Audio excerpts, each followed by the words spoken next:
Good morning. It is Friday, March 20th. Today is the fourth video in my diet series. Today talking about my diet update series. Today talking about carnivore and oxalates.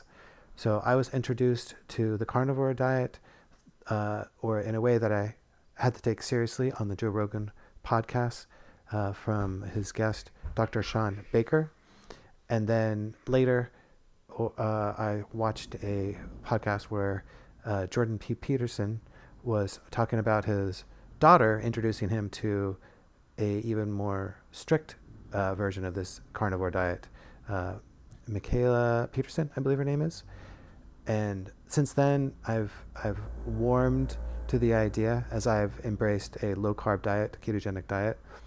And most recently, I've looked to my anti-nutrient intake, specifically oxalates, and how many nuts and how much dark chocolate I was consuming, and how that may have been affecting me negatively, and how it was building up a kind of time bomb in my body that I needed to, or that I felt I should back away from. So understanding the philosophy, the kind of holistic life understanding from the carnivores, it's a paradigm shift. Carnivore diet advocates usually, at least in my experience, talk about how does life protect itself. An animal has claws, they have teeth, they have means to defend themselves through violent action. But if you overcome that, then their flesh is the best resource for us as humans, because they have no further defenses. Their flesh is it gets absorbed easiest in our bodies. It's the nutrients are not apples to apples. They're compared to the same nutrients in plants. They are. My son's distracting me. Come here for a second. Stop distracting me, please. Okay. So in plants, their defenses, since they can't move, come here for a second again. Come here. So my son, his defenses are, he has a body that will defend himself, but he couldn't move. Perhaps he would be poisonous. He would have some kind of anti-nutrients. So with plants, one of the most common, or the most common anti-nutrient is oxalates. A very easy thing for plants to make.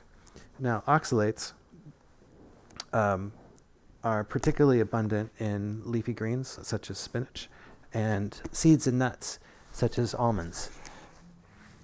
And I was eating quite a few almonds and chocolate. And I wasn't just eating milk chocolate, I was eating dark chocolate, pure or virtually pure dark chocolate, and a great quantity.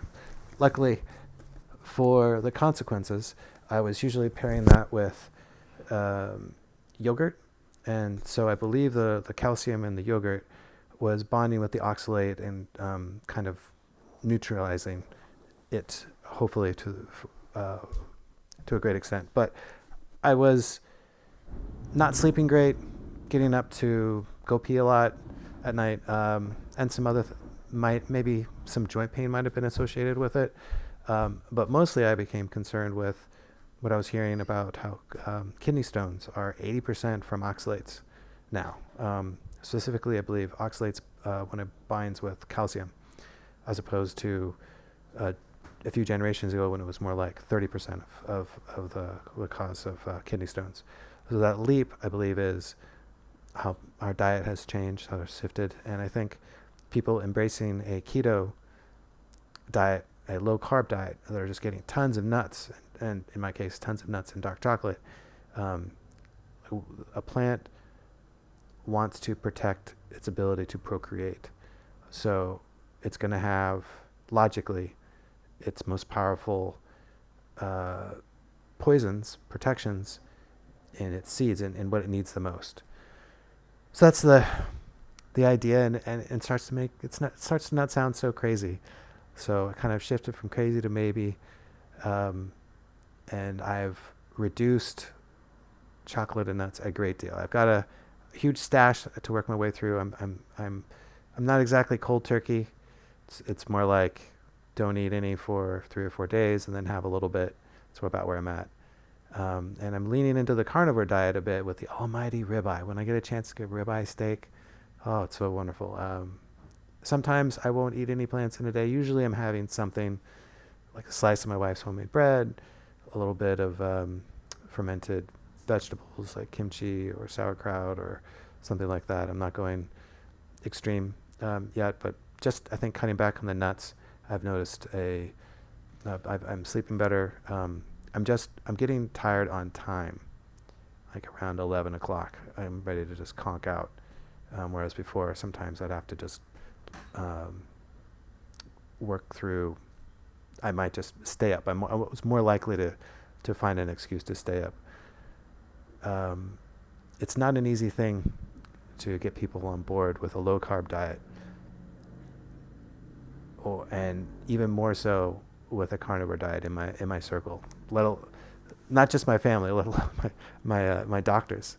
Conversing with family doctor and heart system specialist doctor and nutritionist, and it's very alien to them. So I'm trying to push ahead and continue the conversation with them, see if I can get them at least conceptually on board with eating a predominantly carnivore diet as I further explore this.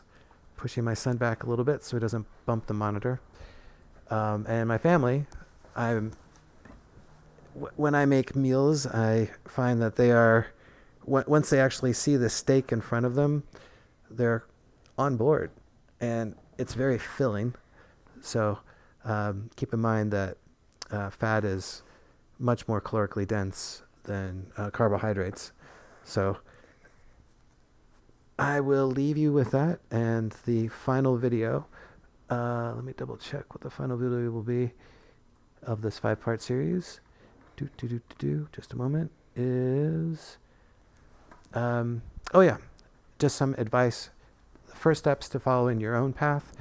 I would not recommend, and this has been backed up by other people that I've heard, I would not recommend jumping headfirst into the carnivore diet, but to gradually shift to a low-carb diet, maybe do intermittent fasting once a week. But my final video will be diving into that.